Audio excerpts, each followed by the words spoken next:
Yep. 15 or so players, was it, away international? How have they all arrived back? Are they all okay for the weekend? They're all good. They all came back well. They all trained today, so they're in a good place. Um, Tom's party didn't train. What's the sort of latest you can tell us on his injury? He's still a few weeks away. He's got a muscle injury and he's progressing well, but he's still a few weeks away. And all your others available for Sunday? Yeah, the rest will be available, yeah. And can you just clear up a bit of noise around Saka and his Achilles niggle? What's the situation He's there? fine. He trained normally today, so it's nothing to report there. It's not an ongoing issue because you hear Achilles, you hear Saka, and everybody worries. Every player has always pains or issues or things that's normal in elite sports, but nothing to worry about. You're reassuring everybody. And other sort of noise that's sort of come out after the international break is, I think Odegaard was talking about how much he loves being here and just wondered about progress in terms of his contract and how integral he is to what you want to do going forward. We've seen you get a number of the players signed for the long term. I guess he's absolutely top of your list when it comes to that. Well, he's our captain. He's a massive player for us, a really important player for us now and for the future.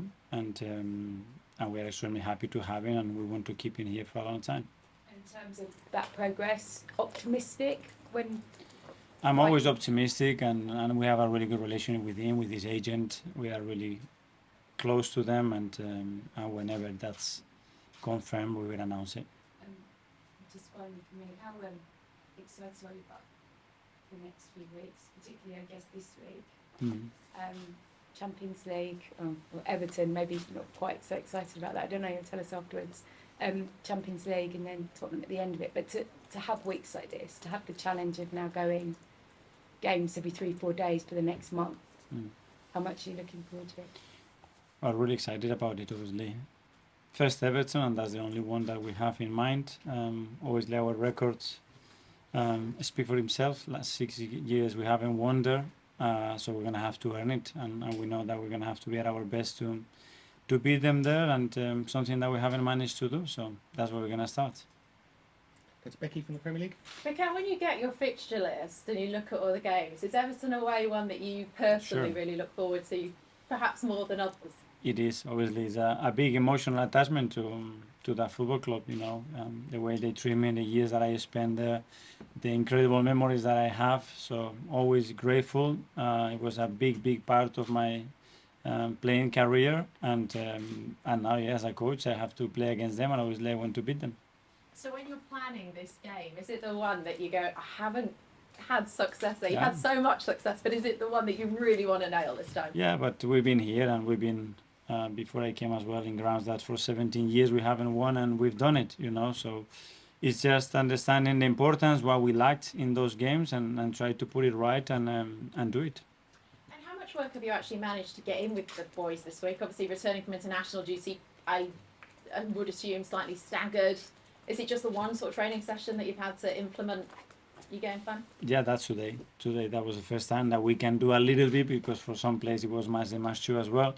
So just managing that, we knew that from the start. Don't try to get in too much information, especially after being 10 days away, but make sure that everybody is reconnected and clear on what we do, how we want to do it, and our way of playing, and that's it. Thank you. Becky, go to Ian from Talksport. Hi, Mikel. How are you? Good. You've mentioned how much Everton means to you, how much you love Everton.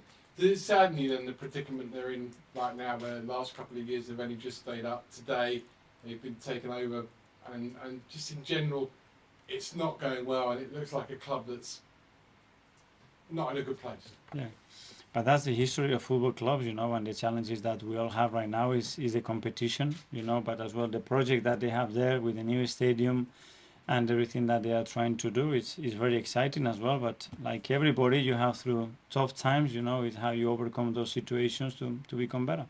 You spent £100 million in the summer on Declan Rice. Firstly, are you surprised at how quickly he's settled in? And secondly, are you surprised at how quickly he's become a fan's favourite? Yes, well, obviously you always hope that that transition is going to be smooth and fast. But then sometimes the reality is very different. In his case, I think he's been really positive. I think he's finding it really easy. I think he understood the team, our way of playing really fast, and things are going well for him. Your chief executive is stepping away in the summer. Can you just give us an idea of what that will mean for you personally as a manager going forward after next summer? Well, he's been here 14 years, and I think he has the right to make that call, and he's made that call. He thinks it's the best thing for him, for his future, for his family. For what I can say from my side, I had a great working relationship with him. I enjoyed. He's a person, first of all, that I value, that has been integral in what we've done, and I will want to wish him the best. But I think he still have a lot of things to do in the meantime till the end of the season. And finally, we're only 4 games in, but it's already Man City and Arsenal as it was last season. Both started well. How much, with the Champions League starting now, and which you didn't have last year, having to play sort of 2 games, 3 games in a 7 or 8 day period, how much is that going to test the boundaries of your players and of your team? Well, it's exactly the same as last year. We played every 3 days, but it was the Europa League, so the competition is different. Obviously, the demands of that competition expectation are different, especially after being away from there for 7 years. But it's excitement. This is what we want to be. When you look at the fixtures and the games that we have to play, I think everybody is really looking forward to it. Good luck to you. Thank you. Jordan, from Athletic.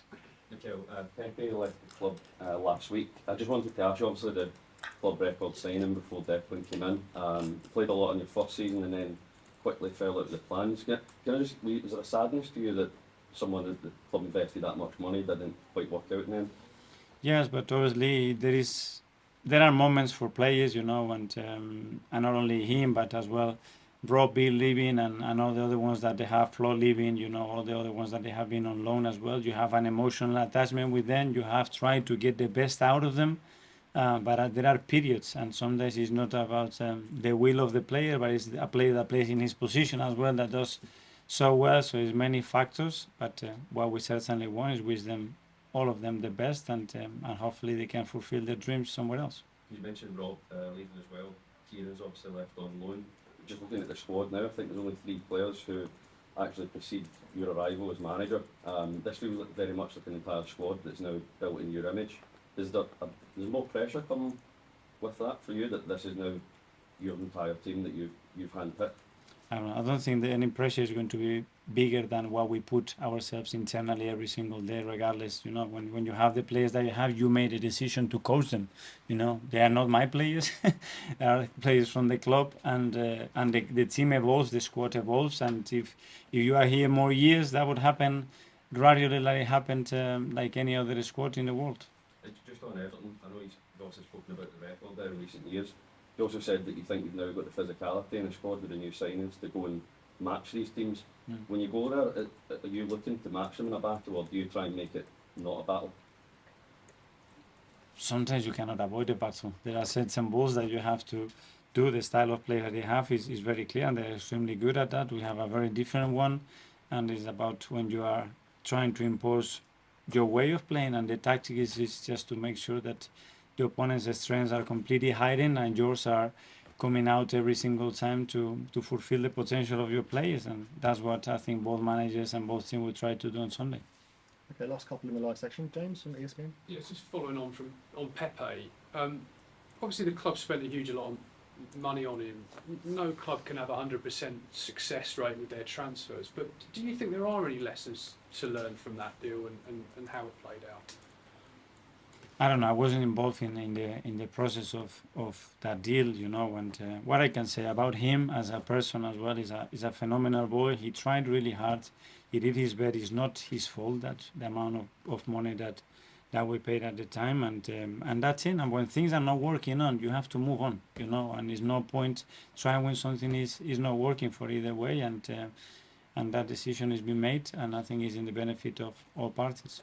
I think he's the 9th player to have his contract ripped up in the time that you've been manager. Do you feel this sort of closes the chapter on having to do that now, that that's sort of it for having to lose players prematurely? I don't know. I think every case has been very, very different, and always at the end is a few parties that has to be agreeing to something. Is not a decision that I take.